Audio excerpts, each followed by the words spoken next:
Hello friends, welcome to Swastik paradise. நம்ம கடைக்கு furniture வாங்குறதுக்கு வந்திருக்கோம். கடையோட அளவு மெஷர்மெண்ட்லாம் இந்த கடையில் கொடுத்துட்டோன்னா கடைக்கு தகுந்த மாதிரி கஸ்டமைஸ் பண்ணி தருவாங்க. ஷோகேஸ் டேபிளும் கேஷ் டேபிளும் ஆர்டர் கொடுத்துருக்கோம். ஒரு 4 or 5 days டெலிவரி பண்ணுறோன்னு சொல்லியிருக்காங்க. அடுத்தது நம்ம கடைக்கு ஃப்ளக்ஸ் அடிக்கணும்.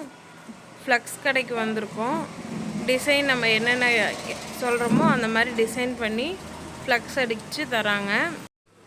கடைக்கு மெயின் ஃப்ளக்ஸும் ஏபோர்டு ஃப்ளக்ஸும் டிசைன் பண்ணி கஸ்டமைஸ் பண்ணியிருக்கோம். அதோட ஃபைனல் லுக்கு இந்த மாதிரி தான் சூப்பராக வந்திருக்கு. நம்ம வீடியோ பிடிச்சிருந்தா சப்ஸ்கிரைப் பண்ணுங்கள், கமெண்ட் பண்ணுங்கள், ஷேர் பண்ணுங்கள். Thank you friends.